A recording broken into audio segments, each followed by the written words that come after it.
السلام علیکم لسنرز، آج جو میں ناول ریڈ کرنے جا رہی ہوں وہ ہے کوئی لمحہ گلاب ہو، جو کہ تحریر ہے نکت عبداللہ کی۔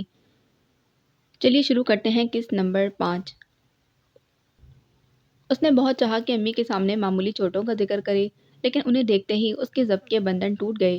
ان سے لپٹ کر جو رونا شروع کیا تو امی کے ساتھ رابعہ بھی پریشان ہو گئی۔ کچھ بتاؤ تو ہوا کیا؟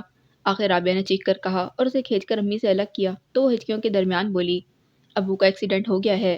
ہائے! امی وہیں ڈھہ گئیں۔ کب؟ کہا؟ تمہیں کیسے پتا چلا؟ رابعہ اسے جھنجھوڑنے لگی۔ اور ابو ہیں کہاں؟ ہاسپٹل میں، وہ امی کے گرنے سے سنبھل کر بولی۔ پہلے امی کو اٹھاؤ۔ رابعہ نے امی کا ہاتھ پکڑا اور پھر انہیں تخت پر بٹھاتے بولی، حوصلہ رکھیں، یہ تو ایسے ہی پاگل ہے۔ کہاں ہیں تمہارے ابو؟ امی نے اسے پوچھا۔ ہاسپٹل میں، سلیمان بھیا کے پاس ہیں۔ بس آپ جلدی سے پیسے نکالیں، اس وقت جتنے پیسے آپ کے پاس ہیں سب دے دیجیے، اس نے کہا تو امی فوراً اٹھ کر اندر چلی گئیں۔ بیٹھو، رابعہ نے اس کے کندھے پر دباؤ ڈال کر بٹھایا، پھر اس کے لیے پانی لے کر آئی۔ اس نے ایک سانس میں گلاس خالی کیا، پھر آہستہ آواز میں رابعہ سے بولی، بہت سیریس کنڈیشن ہے ابو کی، بھیا انہیں ہسپتال لے گئے ہیں، میں پیسے لے کر وہیں جاؤں گی۔ میں تمہارے ساتھ چلتی ہوں، رابعہ نے فوراً کہا۔ نہیں، تم یہاں امی کا خیال رکھو، امی اکیلی ہیں، سونی اور عثمان آ جائیں گے، پھر بے شک تم آ جانا۔ وہ کہتی ہوئی اٹھ کھڑی ہوئی اور اندر جانے لگی کہ امی آ گئی۔ یہ 20,000 ہیں۔ امی نے رومال میں لپٹی اپنی جمع پونجی اس کی طرف بڑھائی تو مایوسی سے بولی تھی، بس؟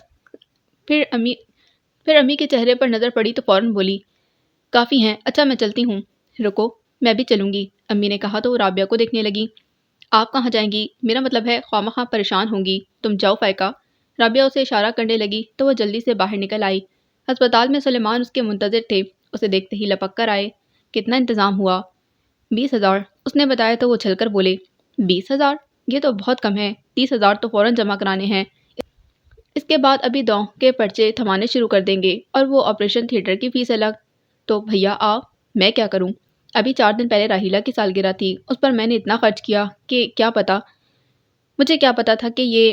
وہ جھنجھلاتے پلٹ کر راہداری میں مڑ گئے، وہ تو بس چند قدم ان کے پیچھے چل سکی تھی۔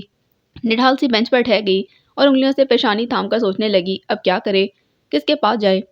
اظام بھائی، اظام بھائی، اس کی ہر دھڑکن پکارنے لگی۔ نہیں ہے اظام بھائی یہاں، اس نے اپنے دل کو ڈانٹا۔ تبھی سلیمان آ گیا۔ دیکھو، ابھی میں نے 15,000 جمع کروائے ہیں، یہ باقی کچھ دواؤں کے لیے رکھ لیے ہیں، راحیلہ کے پاس جاؤ، لیکن اس کے پاس بھی گھر کے خرچے کے 3-4 ہزار ہی ہوں گے، جبکہ یہاں 50-60 ہزار کی ضرورت ہے۔ 50,000؟ اس کی آنکھیں پوری کھل گئیں۔ شاید اس سے بھی زیادہ۔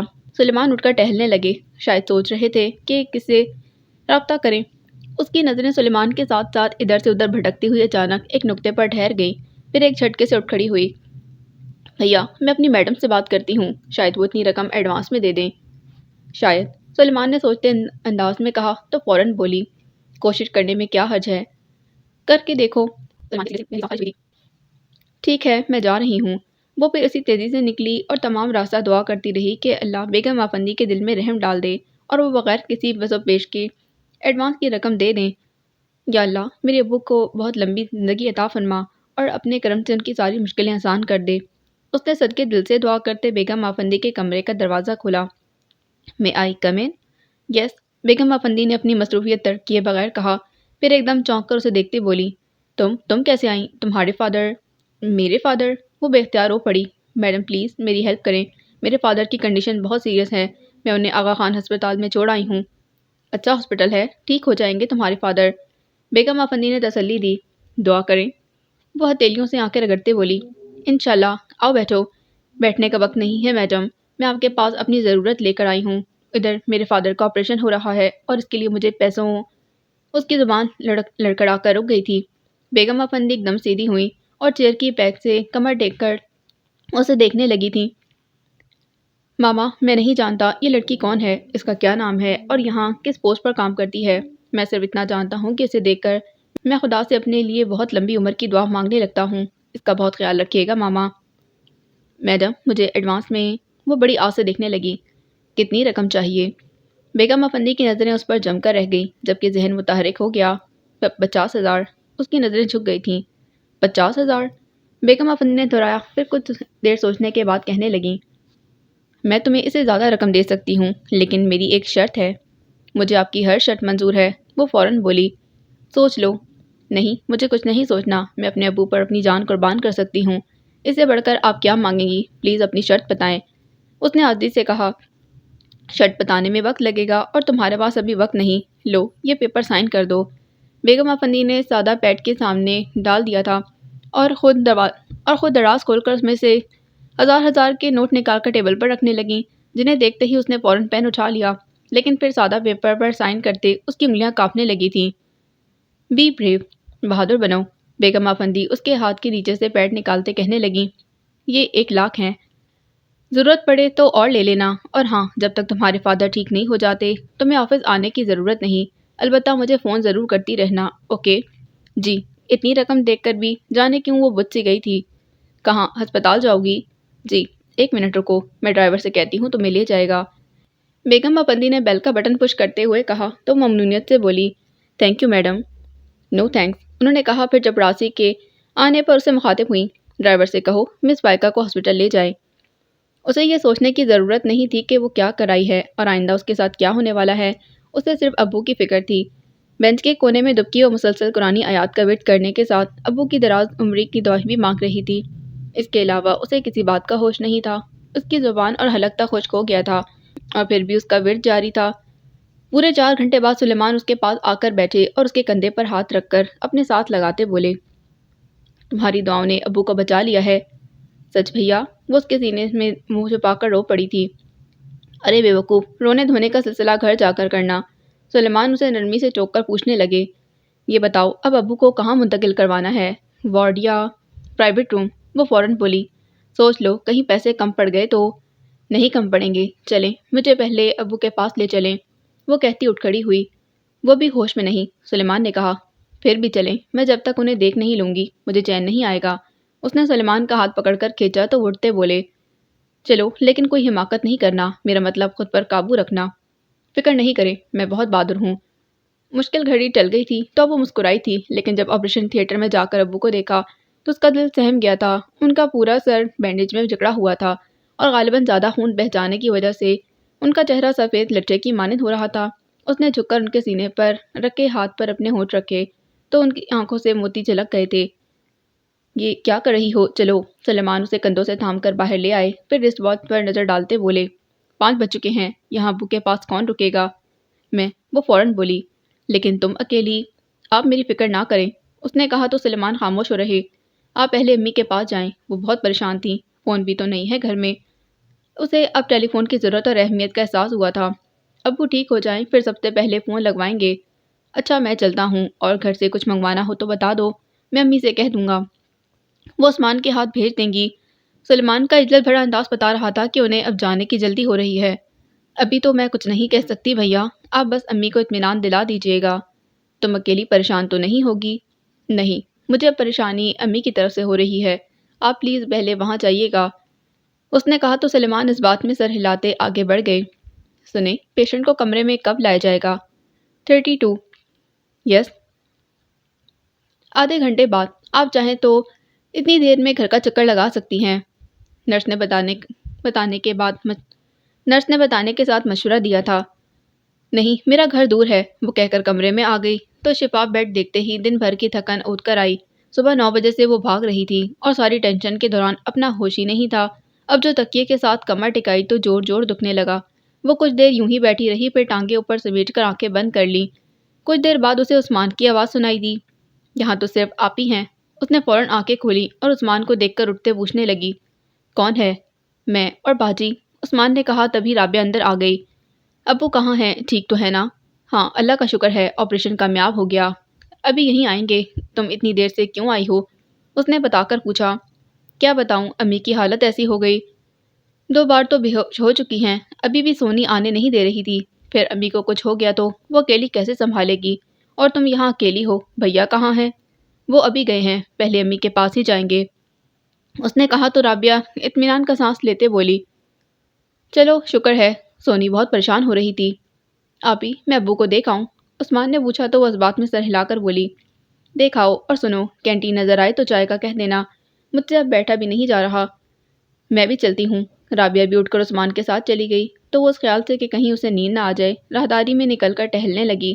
پھر جب ابو کے ابو کو کمرے میں منتقل کر دیا گیا۔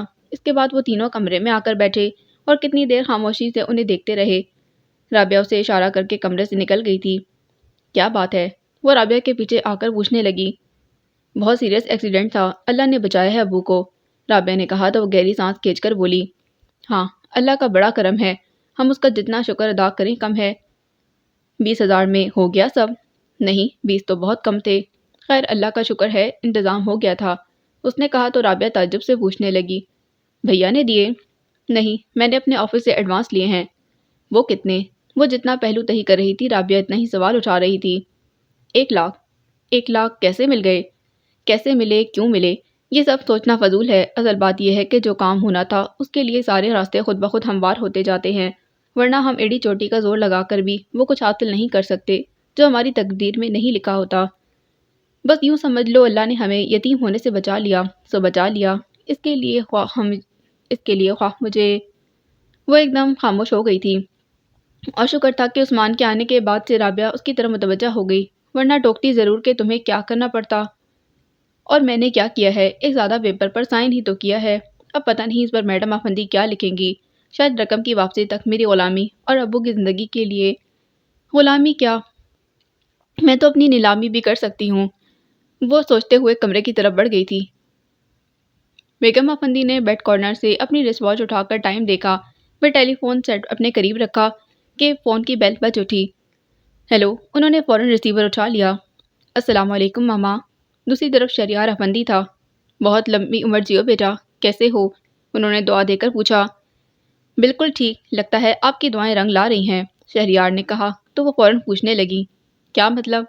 مطلب یہ ماما کہ اس بار میری رپورٹس پہلے سے بہت اچھی ہیں، شہریار نے خوش ہو کر بتایا تو اس سے زیادہ بیگم افندی خوشی سے اچھل پڑی۔ ریئلی؟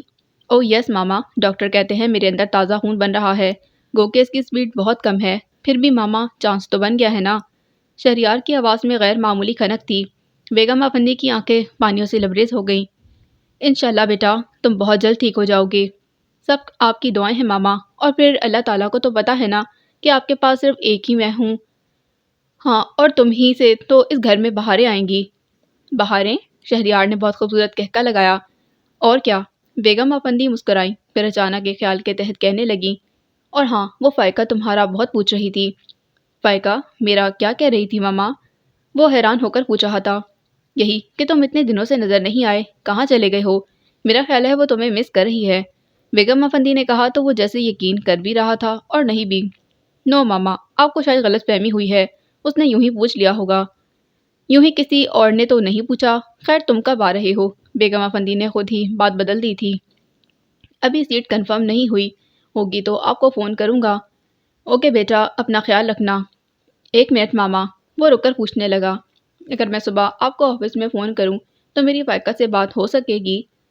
ہو تو سکتی ہے، لیکن وہ آج کل چھٹی پر ہے، بیگم افندی نے اس کی بےقراری محسوس کرتے کہا۔ ٹھیک تو ہے نا وہ؟ اس نے فوراً پوچھا۔ ہاں بالکل ٹھیک ہے۔ اوکے، اللہ حافظ۔ ادھر سے سلسلہ منقطع ہو گیا تو بیگم افندی ریسیور رکھتے بڑبڑائیں۔ میرے بچے، کوئی چیز تمہیں پسند آئے اور وہ تمہاری نہ ہو، یہ تو ہو ہی نہیں سکتا، فائقہ تمہاری ہے، صرف تمہاری۔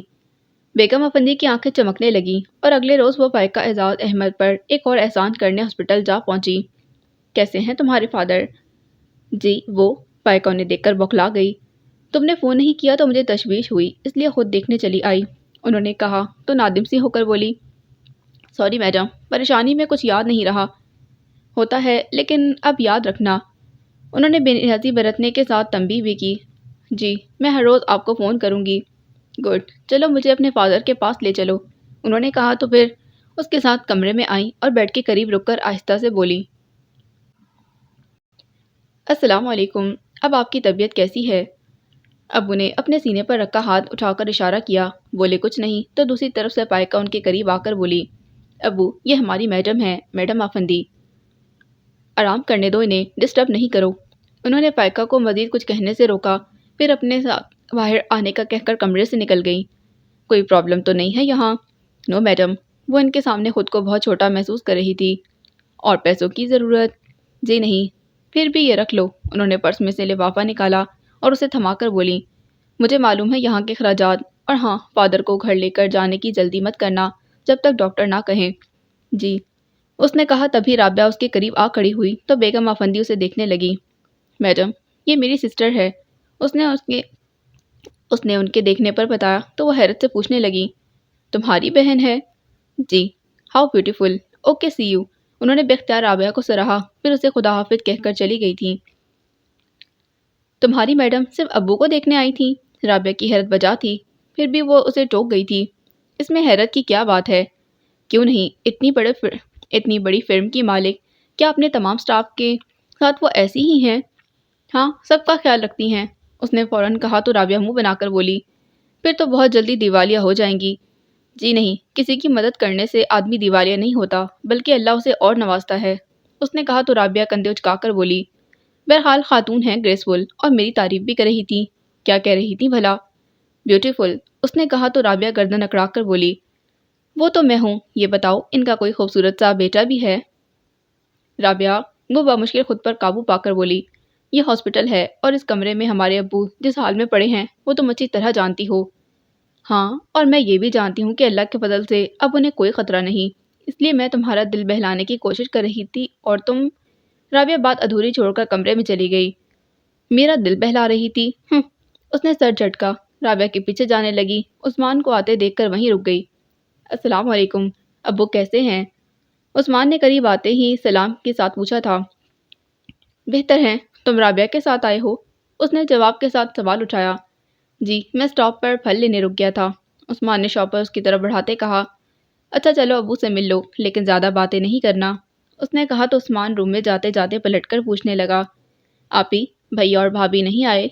نہیں، ابھی وہ یہاں سے گزرے تھے، میں جب پھل لے رہا تھا تو وہ کہیں اور جا رہے ہوں گے۔ اس کی بات پوری ہونے سے پہلے بول پڑی، ابو کے پاس کیوں نہیں آئے؟ عثمان نے فوراً کہا۔ افسوس تو اسے بھی ہو رہا تھا، لیکن عثمان کو بہلاتے بولی، آ جائیں گے، ہو سکتا ہے کسی ضروری کام سے گئے ہوں اور واپسی میں ادھر سے ہوتے جائیں، چلو تم اندر چلو۔ اس نے عثمان کو اندر دھکیل دیا، پھر جب تک رابعہ اور عثمان رہے اس کا دھیان بٹا رہا اور ان کے جاتے ہی وہ پھر سے متضاد سوچوں اور الجھنوں میں گھر گئی تھی۔ زیادہ فکر اسے بیگم افندی کی طرف سے تھی، جو آج اسے مزید 1 لاکھ دے گئی تھی، اور بے شک وہ اسے زیادہ بھی دے سکتی تھی، لیکن اس کے بدلے میں وہ اسے کیا چاہتی تھی؟ یہ سوالیہ نشان مسلسل اسے پریشان کر رہا تھا۔ کتنی بار اس نے سر جھٹک کر سوچا کہ جو ہوگا دیکھا جائے گا، لیکن چند لمحوں بعد ہی اس کا ذہن وہیں اٹک جاتا۔ اس وقت ابو کو سوپ پلاتے اس کا ذہن اس الجھن میں تھا، جبھی دروازہ کھلنے کی آواز پر وہ متوجہ نہ ہوئی۔ السلام علیکم، اعظام کی آواز پر وہ چونکی تھی اور انہیں دیکھ کر ذرا سا سر ہلا دیا۔ کیسی طبیعت ہے پھپھا جان؟ اعظام نے ابو کے قریب بیٹھ کر ان کا ہاتھ تھام لیا تھا۔ اللہ کا شکر ہے، کل سے بہت بہتر، ابو کے بجائے اس نے جواب دیا تو اعظام اسے پوچھنے لگے، کیسے ہوا یہ سب؟ بس ہونے والی بات تھی، ہو گئی۔ میں آج ہی اسلام آباد سے لوٹا ہوں، ایئرپورٹ سے سیدھا آفس چلا گیا تھا، ابھی گھر گیا تو امی نے بتایا۔ مامی جی آئی تھی امی کے ساتھ، اس نے بتایا، اور ابو کے اشارے پر سوپ کا پیالہ ٹیبل پر رکھ کر تولیے سے ان کا منہ صاف کیا، پھر دوسرے بیڈ پر آ بیٹھی۔ کوئی تشویش کی بات تو نہیں ہے؟ اعظام نے چہرہ اس کی طرف کر کے دھیمی آواز میں پوچھا۔ نہیں، بس یہ ہے کہ زخم بھرنے میں کچھ وقت لگے گا، وہ ابو کو دیکھتے ہوئے بولی۔ میرا خیال ہے ابو لائٹ سے بے چین ہو رہے ہیں، ابو لائٹ آف کر دوں؟ ابو نے ہوں کی آواز نکال کر آنکھیں بند کر لی تو اعظام اٹھ کھڑے ہوئے۔ آپ باہر چلیں اعظام بھائی، میں آ رہی ہوں، اس نے ابو کا کمبل ٹھیک کرتے ہوئے کہا۔ یہاں رات میں تم رکتی ہو؟ اعظام نے پوچھا۔ جی، 4 دن سے میں ہی ہوں یہاں، اور آفس چھٹی لی ہوئی ہے۔ کتنے دن کی؟ دنوں کا حساب نہیں رکھا، ویسے کل سے رابعہ یہاں آ جائے گی، پھر میں آفس جانے لگوں گی، اس نے کہا تو اعظام فوراً بولے، میں یہی کہنے والا تھا کہ رابعہ یہاں رکے اور تم آفس جاؤ، کیونکہ پرائیویٹ جاب ہے، زیادہ دن کی چھٹی سے کہیں… انہوں نے بات ادھوری چھوڑ دی تو اس کا دل چاہا کہے کہ اس کی جاب نہیں چھوٹے گی، وہ اگر چھوڑنا چاہے تب بھی نہیں، لیکن اس نے خود کو روک لیا۔ قدرے رک کر اعظام پوچھنے لگے، پیسوں وغیرہ کی ضرورت؟ نہیں اعظام بھائی، اس نے فوراً منع کیا۔ پھر بھی یہ رکھ لو، اعظام جیب سے والیٹ نکالتے بولے۔ پلیز اعظام بھائی، مجھے اگر ضرورت پڑی تو میں بلا جھجک آپ سے کہہ دوں گی، بس آپ دعا کریں ابو جلدی ٹھیک ہو جائیں، اس نے عاجزی سے کہا تو اعظام آہستہ سے اس کا سر تھپک کر بولے، انشاءاللہ جلدی ٹھیک ہو جائیں گے، تم اپنا خیال رکھو، 4 دن میں کیا حال ہو گیا ہے تمہارا، برسوں کی مریض لگنے لگی ہو۔ میں کیا کروں، مجھے… وہ جانے کیا کہنے جا رہی تھی، ایک دم خاموش ہو گئی۔ کیا ہو گیا ہے تمہیں، مجھے بتاؤ کس بات سے پریشان ہو؟ اعظام نے نرمی سے پوچھا۔ کچھ نہیں، میں بس ابو کی طرف سے فکر مند ہوں، اس نے سنبھل کر بات بنائی۔ فکر کی کوئی بات نہیں، اللہ کا شکر ہے ان کا آپریشن کامیاب ہوا ہے اور دیکھنا چند دن میں وہ بالکل ٹھیک ہو جائیں گے۔ اس کے علاوہ کوئی اور پریشانی کی بات ہے تو بتاؤ، انہوں نے تسلی دے کر پوچھا تو وہ جو ہمیشہ ان کے سامنے بکھر جاتی تھی، ابھی بھی اس کا یہی دل چاہ رہا تھا کہ ان کے ہاتھ میں چہرہ چھپا کر رو دے، لیکن جانے کیا بات مانے تھی کہ وہ بہت ضبط سے بولی، نہیں اور تو کوئی بات نہیں، پھر شاید تم اس ماحول سے گھبرا گئی ہو، چلو میں تمہیں گھر چھوڑ آتا ہوں، انہوں نے کہا تو وہ نفی میں سر ہلاتے بولی، ابھی نہیں، کل چلی جاؤں گی، کل میں پہلے تمہارے گھر جاؤں گا، انہوں نے کہا تو افسردگی سے مسکرائی، اس کا مطلب ہے آپ کو میری بات کا یقین نہیں، تمہاری حماقتوں کی وجہ سے، وہ ہونٹ بھیج کر دوسری طرف دیکھنے لگی، ناراض مت ہو، میں مذاق کر رہا تھا، چلو کمرے میں جاؤ، میں بھی چلتا ہوں، آپ جائیں میں چلی جاؤں گی، اس نے کہا تو وہ خدا حافظ کہہ کر تیز قدموں سے چلتے لفٹ میں بند ہو گئے تو وہ بوجھل قدموں سے اپنے روم میں آ گئی۔ وہ بھی ابو کے پاس سے آنا نہیں چاہتی تھی اور نہ ہی اس کا آفس جانے کو دل چاہ رہا تھا، کوئی مجبوری نہیں تھی کیونکہ بیگم افندی خود اس سے کہہ چکی تھی جب تک ابو ٹھیک نہیں ہو جاتے اسے آفس آنے کی ضرورت نہیں ہے، لیکن اس کے ساتھ جو انہوں نے اسے سوالیہ نشان دیا اس سے وہ کسی کام کی نہیں رہی تھی، بوجھل دل اور الجھے ذہن کے ساتھ وہ بھلا کیا کر سکتی تھی۔ نیندیں بھی اجاڑ ہو گئی تھی جب ہی اس نے سوچا کہ پہلے بیگم افندی سے ان کی شرط معلوم کرے، ورنہ اپنے طور پر سوچ سوچ کر تو پاگل ہو جائے گی، اور صرف اسی مقصد سے آفس آئی تھی۔ کیسے ہیں تمہارے ابو؟ نادر نے اسے دیکھتے پوچھا تھا۔ ٹھیک ہیں، میڈم آ گئیں۔ اس کے ذہن پر بیگم افندی سوار تھیں۔ نہیں، کیوں؟ تمہیں مزید چھٹی لینی ہے؟ نادر یہی سمجھی تھی۔ نہیں، اس نے کہا تبھی سامنے سے بیگم افندی کو آتے دیکھ کر اپنی جگہ سے کھڑی ہو گئی اور قریب آنے پر انہیں سلام بھی کیا، لیکن وہ اسے یکسر نظر انداز کرتے اپنے کمرے میں چلی گئی تھی۔ اس کا دل مزید وسوسوں میں گر گیا، کچھ ہرٹ بھی ہوئی جب یہ نادرہ سے نظریں چرا کر بیٹھتے کمپیوٹر آن کیا تو پیپر پر ابھی بھی وہی نظم تحریر تھی۔ مجھے خبر تھی کہ باد صبا کے جھونکے کو میں اپنی سانسوں میں کچھ دیر روک سکتا ہوں۔ اس نے کمپیوٹر آف کر دیا اور کچھ دیر گلاس وال سے ادھر شہریار افندی کے خالی کمرے کو دیکھتی رہی، پھر اٹھ کر بیگم افندی کے کمرے میں آ گئی۔ میں آئی کم ان؟ اس نے خود کو روکنے کی کوشش میں ناکام ہو کر دروازہ کھولا اور اتفاق سے بیگم افندی ادھر ہی متوجہ تھیں جب یہ اس بات میں سر ہلایا۔ سوری میڈم، میں آپ کو ڈسٹرب کر رہی ہوں، لیکن اس سے زیادہ میں خود ڈسٹرب ہوں، اس نے اندر داخل ہوتے کہا۔ خیریت، کیا ہوا ہے؟ تمہارے فادر تو ٹھیک ہیں؟ بیگم افندی نے بہت انجان بن کر پوچھا۔ جی، وہ ٹھیک ہیں۔ پھر کیا مسئلہ ہے؟ بیٹھ جاؤ، آرام سے بیٹھ کر بتاؤ، انہوں نے کہا تو وہ عاجزی سے بولی۔ میں آرام سے نہیں بیٹھ سکتی میڈم، جب تک آپ کی شرط نہ جان لوں۔ ارے تم نے غالباً اسے خود پر سوار کر لیا ہے، بے وقوف لڑکی، تم نے خود ہی تو کہا تھا کہ تم اپنے فادر کے لیے جان دے سکتی ہو، اور میں اس سے بڑھ کر تم سے کیا چاہوں گی؟ بتاؤ، اس سے بڑھ کر تمہارے پاس کچھ ہے؟ بیگم افندی نے ہلکے پھلکے انداز میں کہا تو وہ خاموشی سے دیکھتی رہ گئی۔ دیکھو، یہ آفس ہے، یہاں میں تم سے کوئی بات نہیں کر سکتی، اور یہ بھی سن لو کہ ہمارے درمیان جو بھی طے ہوا اس کی خبر تمہارے فرشتوں کو بھی نہیں ہونی چاہیے، انڈرسٹینڈ؟ بیگم افندی ایک دم سنجیدہ ہو گئی۔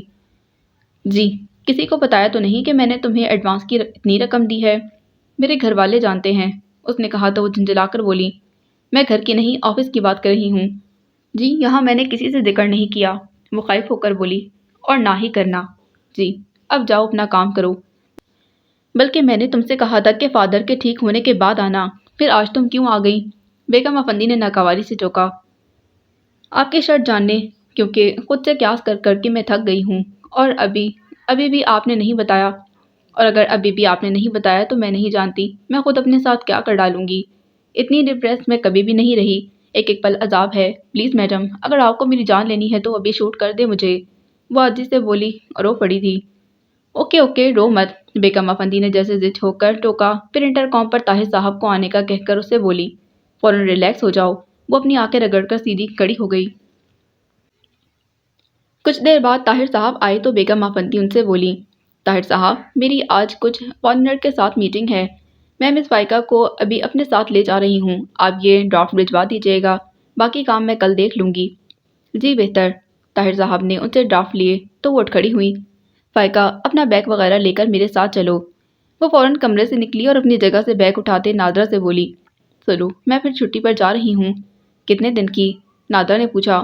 کچھ کہہ نہیں سکتی، وہ جلدی سے کہہ کر باہر نکل آئی تھی۔ کچھ دیر بعد بیگم افندی آئیں تو ان کے ساتھ ان کی گاڑی میں بیٹھ گئی اور ان کے بولنے کا انتظار کرنے لگی۔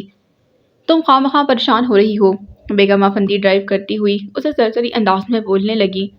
میں نے کوئی کڑی شرط نہیں رکھی، پھر تمہیں اختیار ہے مانو نہ مانو۔ میں تمہیں فورس نہیں کروں گی، چاہو تو ریجیکٹ کر دینا۔ وہ خاموش رہی۔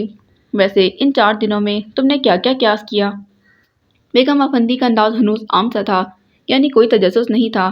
جبھی اس نے کوئی جواب نہیں دیا، قدرے رک کر وہ اس پر ایک نظر ڈال کر کہنے لگی، بچے روٹے ہوئے اچھے لگتے ہیں اور مجھے روٹے ہوئے بچوں کو منانے میں بہت مزہ آتا ہے۔ پہلے ذرا سا منہ بسورتے، پھر کھلکھلا کر ہنس دیتے ہیں۔ شہری بھی کبھی کبھی یوں ہی تمہاری طرح منہ پھلا کر بیٹھ جاتا ہے، تب پتہ ہے میں اسے کیا کہتی ہوں۔ اور بالکل غیر ارادی طور پر گردن مڑ کر انہیں دیکھنے لگی۔ بیلون، بیگم افندی کہہ کر خود ہی ہنس پڑی۔ اس نے پہلے ان سے نظر ہٹائی، پھر غیر محسوس طریقے سے رخ مڑ کر شیشے سے باہر دیکھنے لگی۔ بیگم افندی نے اپنے بنگلے کے اندر لے جا کر گاڑی روکی اور اپنی طرف کا دروازہ کھول کر بولی تھی، چلو گھر آ گیا۔ وہ خاموشی سے اتر کر ان کے پیچھے قدم قدم چلنے لگی۔ بیٹھو، میں ابھی آتی ہوں۔ بیگم افندی اسے لاؤنج میں بیٹھنے کا کہہ کر خود اپنے کمرے میں چلی گئی تھی۔ یا اللہ، پتہ نہیں یہ عورت میرے ضبط کا امتحان لے رہی ہے، وہ سوچتی ہوئی صوفے پر دھس گئی تھی۔ اس کے پاس انتظار کے سوا کچھ بھی نہ تھا۔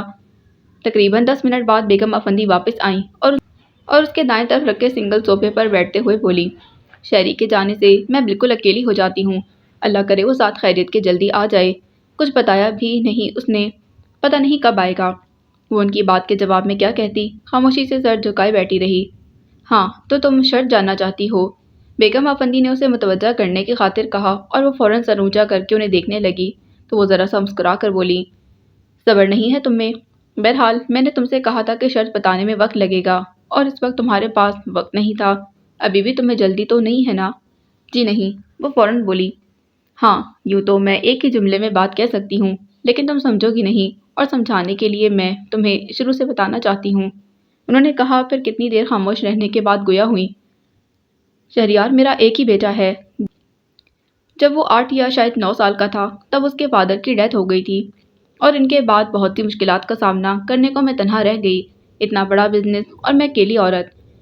اس وقت دشمن بھی دوست ہو گئے تھے، لیکن میں نے ہمت نہیں ہاری اور بس یہی سوچتی رہی کہ کچھ سالوں کی بات ہے، شہریار بڑا ہو جائے گا تو سب ٹھیک ہو جائے گا۔ اور بزنس تو واقعی سب ٹھیک ہو گیا، لیکن میرے اپنے گھر کا چراغ بجھنے لگا۔ 22 سال کا تھا شہری جب ایک روز ڈاکٹر نے مجھ پر یہ روح فرسا انکشاف کیا کہ شہری کو بلڈ کینسر ہے۔ بیگم افندی نے اپنے ہونٹ اور آنکھیں یوں بھیجی جیسے ان پر انکشاف ابھی ابھی ہوا ہو، جبکہ وہ عدم دلچسپی سے سن رہی تھی۔ متوجہ ہونے کے ساتھ ہی اپنی جگہ سن ہو گئی۔ گزشتہ 4 سالوں سے کس طرح جی رہی ہوں یہ میں ہی جانتی ہوں۔ ڈاکٹر نے اس کی زندگی کی طرف سے بالکل مایوسی کا اظہار کر دیا ہے۔ بہت کم وقت کا مہمان ہے وہ، 4 مہینے، 4-6 مہینے۔ بیگم افندی نے اپنے ہونٹوں پر ہاتھ رکھ لیا تھا۔ یا اللہ، اس کا دل دکھ سے بھر گیا۔ میں تو سمجھتی تھی دکھ فقط ہم غریبوں کے حصے میں آتے ہیں، لیکن سب کچھ ہے میرے پاس۔ بیگم افندی پھر گویا ہوئی، لیکن کسی کام کا نہیں، کیونکہ اپنی ساری دولت دے کر بھی میں اپنے بیٹے کی زندگی نہیں خرید سکتی، لیکن اس کی تھوڑی سی زندگی میں خوشیاں ضرور لا سکتی ہوں۔ میری خواہش تھی کہ وہ شادی کر لے، لیکن وہ مانتا ہی نہیں تھا۔ پر ایک روز اسے خود احساس ہوا کہ اس کے بعد بھی بالکل اکیلی ہو جاؤں گی، میرے جینے کا کوئی سہارا، کوئی بہانہ نہ ہوگا اور بالکل تنہا ہو کر میں ہمت ہار جاؤں گی۔ یوں مجھے ہارنے سے بچانے کے لیے وہ شادی پر آمادہ تو ہو گیا، لیکن ساتھ یہ شرط رکھ دی کہ جس لڑکی سے اس کی شادی ہو اسے پہلے معلوم ہونا چاہیے کہ وہ بلڈ کینسر کا مریض ہے۔ یعنی وہ کسی کو دھوکے میں نہیں رکھنا چاہتا، وہ فیئر ہے، لیکن کوئی اس کے ساتھ فیئر نہیں ہوتا۔ تم میری بات سمجھ رہی ہو نا؟ بیگم افندی نے اسے گمسم دیکھ کر ٹوکا تو اس نے یوں ہی اسبات میں سر ہلا دیا۔ میں نے 1-2 جگہ شہری کا پروپوزل دیا تھا اور جب ان کے کینسر کا بتایا تو صاف جواب آ گیا۔ پھر مجھے معلوم ہوا کہ شہری تمہیں پسند کرتا ہے، بلکہ خود اس نے مجھے بتایا۔ بس اسی روز سے میں چاہتی ہوں کہ تم اس کی زندگی میں آ جاؤ، وہ بہت خوش ہوگا۔ بیگم افندی اس شرط کی ابتدا کر کے خاموش ہو گئی تھی، اور وہ کیا کہتی؟ اس کا ذہن کچھ سوچنے کے قابل ہی کہاں رہا تھا، بس چپ چاپ انہیں دیکھے جا رہی تھی۔ تم میری شرط جاننے کے لیے بہت بے چین تھی نا، سن رہی ہو نا؟ بیگم افندی اسے پوری طرح اپنی طرف متوجہ کر کے کہنے لگی، میری شرط یہی ہے کہ تم شہری سے شادی کر لو، اس کے بچے کی ماں بنو اور وہ بچہ میرا ہوگا، صرف میرا، سمجھ رہی ہو نا؟ شہری کے بعد تم پر کوئی پابندی نہیں ہوگی، واپس اپنے گھرانے میں شادی کر سکو گی۔ بیگم افندی بظاہر دھیمے لہجے میں بول رہی تھی، لیکن ان کی آواز سے جھلکتی صفا کی براہ راست اس کے دل میں چپ چپ رہی تھی، پھر اچانک وہ اٹھ کر چلی گئی۔ پتہ نہیں کسی کام سے گئی تھی یا قصدن اسے سوچنے کو تنہا چھوڑ گئی تھی۔ یا اللہ! اس نے دونوں ہاتھوں سے اپنا چہرہ ڈھانپ لیا اور اپنے اعصاب پر قابو پانے کی کوشش کرنے لگی کہ بند پلکوں کے اندر شہریار افندی کا وجیح سراپا آن سمایا تھا۔ اوف! یہ شخص کچھ وقت کا مہمان ہے۔ اس نے گھبرا کر اپنے ہاتھ نیچے گرا دیے اور وحشت سے ادھر ادھر دیکھنے لگی۔ پھر اس سے پہلے کہ بیگم افندی آتی، وہ اٹھی اور بھاگتی ان کے بنگلے سے نکل آئی تھی۔ اس نے اپنے گھر میں داخل ہو کر اپنے پیچھے یوں گیٹ بند کیا جیسے بیگم افندی اس کے تعاقب میں چلی آ رہی ہوں۔ پھر اندر آتے ہی امی کی گود میں سرک کر رو پڑی تھی۔ ہائے! امی نے پریشان ہو کر اس کے سوالوں کی بوچھار کر دی تھی۔ کیا ہوا تمہیں؟ کہاں سے آ رہی ہو؟ تمہارے ابو تو ٹھیک ہیں؟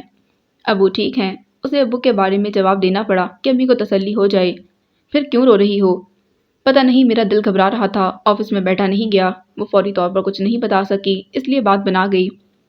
کمزوری کی وجہ سے اتنے دن بے آرام بھی تو رہی ہو۔ امی اس کے چہرے سے بال ہٹاتے بولی، بہت کمزور ہو گئی ہو، 2-4 دن کی چھٹی لے کر آرام کر لو، رو مت، تم تو بہت ہمت والی ہو، اکیلے اتنا کچھ کر لیا۔ وہ اور شدت سے رونے لگی۔ مت ہلکان ہو، چلو اٹھو، منہ ہاتھ دھو کر آؤ، میں تمہارے لیے دودھ لے کر آتی ہوں۔ نہیں، آپ کہیں نہیں جائیں، مجھے ڈر لگ رہا ہے۔ اس نے مضبوطی سے امی کا ہاتھ تھام لیا۔ ڈر کیوں لگ رہا ہے؟ امی نے تشویش سے اسے دیکھا، تبھی سونی آ گئی، اور وہ تو ایسے ہی بہت چھوٹے دل کی تھی۔ کیا ہوا امی؟ آپ ہی کو کیا ہوا؟ کیوں رو رہی ہیں؟ کچھ نہیں، تھک گئی ہے، جاؤ گلوکوز بنا کر لاؤ اس کے لیے، امی نے سونی کو تسلی دے کر کہا۔ تو وہ فوراً جا کر گلوکوز بنا لائی اور پنجوں کے بل نیچے بیٹھتے اس کے چہرے سے امی کا ہاتھ ہٹا کر بولی، آپ ہی اٹھیں، یہ پی لیں۔ وہ محض امی اور سونی کی پریشانی کے خیال سے اٹھ بیٹھی اور گلاس لے کر ہونٹوں سے لگا لیا۔ آپ ہی، آپ رویا نہیں کریں، مجھے بہت دکھ ہوتا ہے۔ سونی کی اتنی سی شکل ہو گئی تھی اور وہ اسے بہلانے کو مسکرا بھی نہیں سکی۔ گلاس خالی کر کے اسے تھمایا، پھر بولی، میں سوؤں گی، کھانا کھا کر سونا، امی نے کہا۔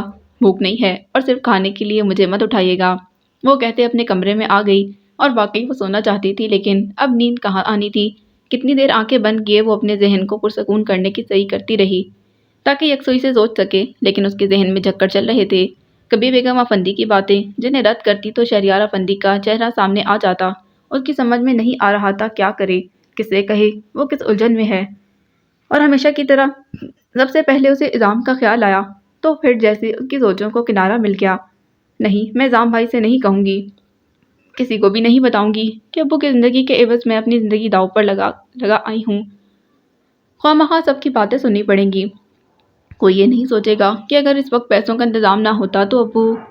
اف نہیں، اللہ کا شکر ہے ابو ٹھیک ہو رہے ہیں، اور اس کے لیے میں میڈم افندی کی احسان مند ہوں۔ انہوں نے بر وقت مدد کی اور اس کے بدلے انہوں نے شرط ضرور رکھی، لیکن پھر یہ بھی تو کہہ رہی تھی کہ مجھے اختیار ہے میں مانوں یا نہ مانوں، اور میں کیا کروں۔ اس کا ذہن اب اصل سوال پر اٹک گیا تھا، جبکہ دل کسی ایک بات پر نہیں ٹھہر رہا تھا، کبھی ہاں کبھی نہ۔ کچھ دیر وہ اسی ہاں نہ میں الجھی رہی، پھر بیگم افندی کو سوچنے لگی تو اسے وہ دنیا کی مظلوم ترین عورت لگی جس کا خوبرو جوان بیٹا اس کے سامنے زندگی ہار رہا تھا اور وہ کچھ نہیں کر سکی تھی۔ اس کا دل اس عورت کے دکھ پر کڑھنے لگا، اور پھر یوں ہی کڑتے کڑتے وہ نیند کے آغوش میں جا سوئی تھی۔ شام اتر رہی تھی جب امی اسے اٹھانے آئیں تو وہ بخار میں تپ رہی تھی۔ لو، ایک اچھا ہوتا نہیں دوسرا پڑ جاتا ہے، امی اس کی پیشانی پر ہاتھ رکھتے بڑبڑائی تھی۔ پھر فوراً عثمان کو پکار کر اسے ڈاکٹر کے پاس لے جانے کو کہا تو اسے دیکھتے ہوئے بولا، ایسے بے ہوشی کی حالت میں کیسے لے جاؤں؟ پھر ڈاکٹر کو لے آؤ، امی نے تیز لہجے میں کہا۔ ناراض کی ہوتی ہیں، لے آتا ہوں، عثمان نے برا مان کر کہا تو امی نرم پڑ گئی۔ ارے بیٹا، پریشانیوں نے چڑچڑا کر دیا ہے، کیا کروں؟ جاؤ تم جلدی سے ڈاکٹر کو لے آؤ، اتنا تیز بخار ہو رہا ہے اسے، جب آئی تھی تبھی میں سمجھ گئی تھی۔ عثمان کے جانے کے بعد بھی امی بولے جا رہی تھی۔ 5 دن ہسپتال میں بے آرام رہی، پھر آتے ہی دفتر چلی گئی تھی۔ انسان ہے، مشین تو نہیں، بیمار تو ہونا ہی ہے نا۔ تبھی اعظام آ گئے۔ السلام علیکم پھپھو۔ وعلیکم السلام۔ امی کو اس وقت ان کی آمد نے بڑا حوصلہ دیا۔ اچھا ہوا بیٹا تم آ گئے۔ خیریت؟ اسے کیا ہوا ہے؟ اعظام نے اس کی طرف اشارہ کرتے پوچھا۔ بخار ہو گیا ہے۔ ڈاکٹر کو دکھایا؟ گیا ہے عثمان ڈاکٹر کو لینے، دیکھو تو کیسے بے سود پڑی ہے، امی نے تشویش سے کہا تو اعظام نے آگے آ کر اس کی پیشانی پر ہاتھ رکھا، پھر امی کو دیکھ کر رہ گئے، بولے کچھ نہیں۔ بخار تیز ہے نا؟ امی نے کہا۔ جی، اچھا ہوا آپ نے ڈاکٹر کو بلا لیا، انہوں نے کہا تبھی عثمان آ گیا۔ امی آپ ادھر چلی جائیں، ڈاکٹر صاحب آ رہے ہیں۔ السلام علیکم اعظام بھائی۔ وعلیکم السلام، لے آؤ ڈاکٹر صاحب کو۔ اعظام نے امی کو جانے کا اشارہ کرتے کہا تو امی دوسرے کمرے میں چلی گئیں۔ اعظام ڈاکٹر کے ساتھ اندر آ گیا تھا۔ چیک اپ کے بعد ڈاکٹر نے اسے انجیکشن لگا دیا، پھر میڈیسن لکھ کر پرچہ اعظام کو تھماتے بولا، ڈپریشن ہے، زیادہ تشویش کی بات تو نہیں؟ اعظام اس کے ڈپریشن سے خود متوحش ہو گئے تھے۔ اگر آدھے گھنٹے میں ہوش آ گیا تو ٹھیک، ورنہ پھر کسی اچھے ہاسپٹل لے جائیے گا، اور یہ میڈیسن فوراً منگوا لیجیے۔ جی بہتر۔ اعظام نے پرچہ عثمان کو تھما کر ڈاکٹر کے ساتھ جانے کا اشارہ کیا، پھر ٹائم دیکھتے ہوئے چیئر پر بیٹھ گئے اور اس کا ڈپریشن سوچتے ہوئے گاہے بگاہے اس پر نظر ڈال رہے تھے کہ مان وہ ذرا سا کسمزائی پر جانے کیا بڑبڑانے لگی۔ اعظام نے چیئر بیڈ کے قریب کھینچ کر اس کی پیشانی پر ہاتھ رکھا تو اس کے ہونٹوں سے سسکیوں کی آواز نکلنے لگی، پھر انہی سسکیوں کے درمیان بڑبڑائی تھی، کوئی بچا لے اسے، کوئی بچا لے اسے، پائکا۔ اعظام نے دھیرے سے پکارا تو اس کے ہلتے ہوئے ہونٹ ایک دوسرے میں مدغم ہو گئے اور چہرے کا تناؤ دھیرے دھیرے کم ہونے لگا۔ پائکا۔ اعظام نے دوبارہ پکار کر اس کا بھی سر ہلایا، لیکن اب وہ جیسے پرسکون نیند سو گئی تھی۔ امی اعظام کے لیے چائے لے کر آ گئیں، پھر پائکا کے قریب بیٹھ کر پوچھنے لگیں، کیا کہہ رہا تھا ڈاکٹر؟ کوئی تشویش کی بات نہیں ہے، آدھے گھنٹے میں بخار نہیں اترا تو کم ضرور ہو جائے گا۔ ویسے اسے اچانک ہوا کیا؟ اعظام نے امی کو اطمینان دلا کر پوچھا۔ اچانک کہاں، اتنے دن ہسپتال میں باپ کے ساتھ لگی رہی، پھر آج دفتر چلی گئی تھی، بخار تو ہونا ہی تھا، امی نے کہا تو اعظام قدرے رک کر پوچھنے لگے، کوئی مسئلہ یا کوئی جھگڑا تو نہیں ہوا جس سے یہ پریشان ہو؟ نہیں، گھر میں تو ایسی کوئی بات نہ ہوئی۔ کیوں؟ یوں ہی پوچھ رہا تھا۔ اعظام ٹال کر چائے پینے لگے۔ ڈاکٹر نے کھانے میں کیا بتایا ہے؟ جلدی میں بنا دوں گی، صبح سے بھوکی ہے۔ امی کو ایک دم سے ہی اس کے کھانے کا خیال آ گیا۔ دلیا بنا دیجیے، اور ہاں پھپھو، ابو نے یہ کچھ پیسے بھجوائے ہیں۔ اعظام چائے کا کپ رکھ کر جیب میں ہاتھ ڈالنے لگے کہ امی نے روک دیا، پیسوں کی ضرورت نہیں ہے بیٹا، اللہ اس کی میڈم کو خوش رکھے، انہوں نے اتنا دیا کہ کوئی خرچہ رکا نہیں۔ اس کی میڈم نے؟ اعظام نے کچھ نہ سمجھنے والے انداز میں دیکھا۔ اس کے دفتر میں میڈم ہے نا، اس نے جس روز تمہارے پھپھا کا ایکسیڈنٹ ہوا تھا اسی روز ان سے ایڈوانس لیے تھے، اس کے بعد وہ اسپتال آئی تھیں تو وہاں بھی دے گئی تھیں، بہت اچھی نیک خاتون ہیں، اللہ انہیں اجر دے۔ امی تفصیل بتا کر میڈم افندی کو دعائیں دینے لگیں۔ اعظام کی نظریں اس پر جا ٹھہری جس کے چہرے پر اب بلا کا سکون تھا، یوں جیسے کشتی جہاں مجدار سے نکال کر کنارے پر آن لگی ہو۔ امی دلیا بنانے چلی گئی تھیں۔ اعظام کی نظریں اس پر سے ہٹ نہ رہی تھیں، جانے کہ وہ انہیں خود سے دور ہوتی لگ رہی تھی۔ ان کی سمجھ میں نہ آ رہا تھا کہ اسے کیا ہو گیا ہے، اچانک ان سے کھچی کھچی کیوں رہنے لگی ہے۔ کہاں تو اپنی ہر بات ان سے کہے بغیر اسے چین نہیں آتا تھا، اور اب ان کے پوچھنے پر بھی کچھ نہیں کہتی تھی۔ جانے کس بات کی ٹینشن ہے اسے، پھپھا جان تو اللہ کے فضل سے ٹھیک ہو رہے ہیں، پیسوں کی ضرورت بھی نہیں ہے۔ پھر وہ سوچ رہے تھے کہ اس کے کسمسانے اور پھر آنکھیں کھولنے پر ان کا دھیان بٹ گیا تھا، کیونکہ بولے کچھ نہیں، نہ اسے پکار کر متوجہ کیا، بلکہ اس کے خود سے متوجہ ہونے کا انتظار کرنے لگے۔ وہ کچھ دیر چھت کو گھورتی رہی، پھر بہت آہستہ آواز میں امی کو پکارتے گردن موڑی اور اعظام کو دیکھ کر یوں ہی پوچھ لیا، آپ کب آئے؟ اب کیسی طبیعت ہے تمہاری؟ اعظام اس کے متوجہ ہونے کے منتظر تھے، اس کا سوال نظر انداز کر کے فوراً پوچھا، ٹھیک ہوں، امی کہاں ہیں؟ اس نے اٹھنے کی کوشش کرتے پوچھا۔ پھپھو آ رہی ہیں، تم لیٹی رہو آرام سے۔ اعظام اسے اٹھنے سے روک کر کہنے لگے، انسان کو اتنا ہی بوجھ اٹھانا چاہیے جتنی اس میں برداشت کی طاقت ہو، ورنہ کام کے قابل بھی نہیں رہتا۔ وہ قصدن انسنی کر کے پھر اٹھنے لگی اور اپنے پیچھے تکیہ سیدھا کر کے اس کے ساتھ کمر ٹکا کر بیٹھتی خود کلامی کے انداز میں بولی، پتہ نہیں کیا ہو گیا تھا مجھے، شاید تھکن کی وجہ سے۔ تھکن نہیں، ڈپریشن۔ اعظام نے جس طرح فوراً کہا وہ بھی اسی طرح چونک کر اسے دیکھنے لگی تھی۔ ڈاکٹر یہی کہہ رہا تھا کہ ڈپریشن کے باعث تمہاری یہ حالت ہوئی ہے۔ اعظام نے گویا جتایا کہ یہ میں نہیں ڈاکٹر کہہ رہا تھا، ڈاکٹر تو بس ایسے ہی پاگل ہوتے ہیں، ہے نا؟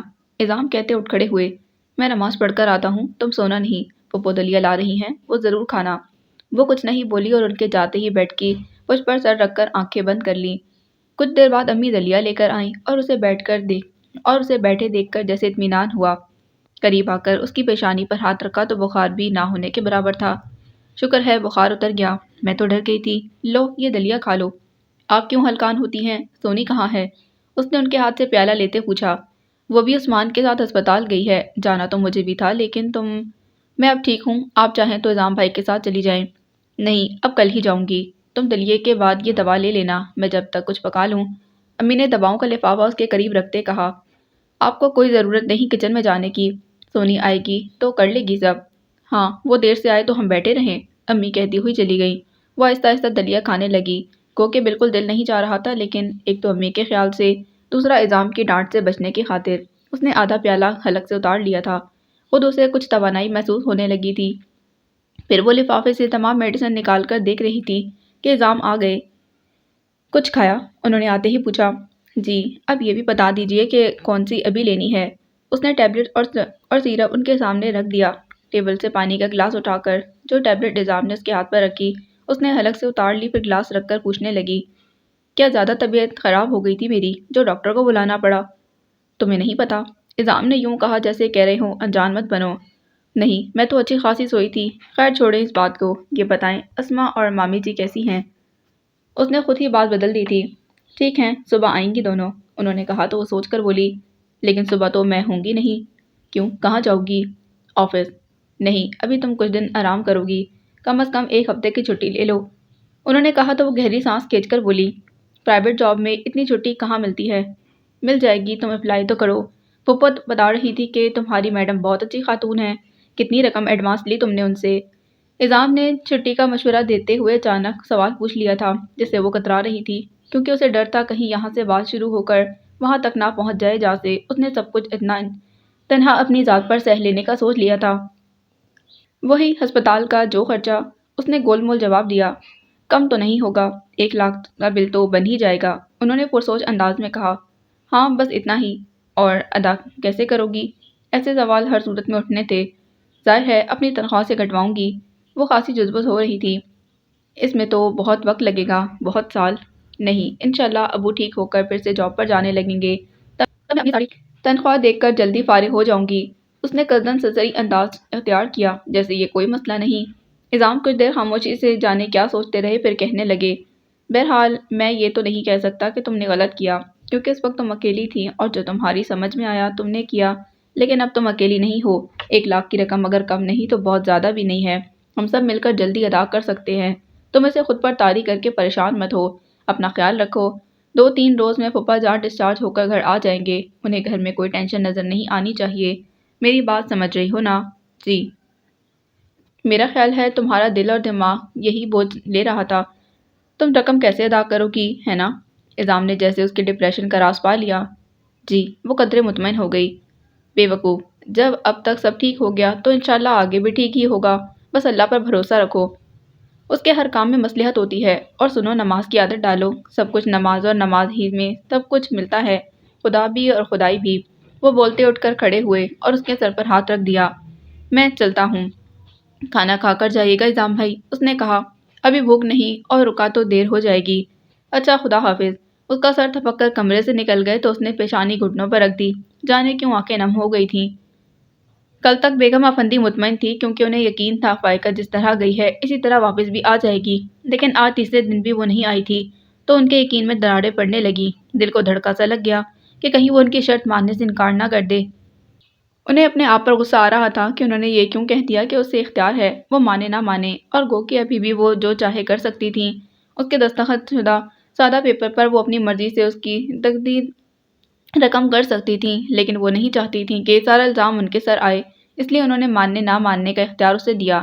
وہ چاہتی تھیں فائقہ خود سے آئے اور شہریار کی واپسی سے پہلے، تاکہ وہ اسے باقی سارے معاملات سمجھا سکیں، ورنہ شہریار کی موجودگی میں مشکل ہو سکتی تھی، اور 4 روز بعد وہ آنے والا تھا۔ باقی انشاءاللہ اگلی قسط میں۔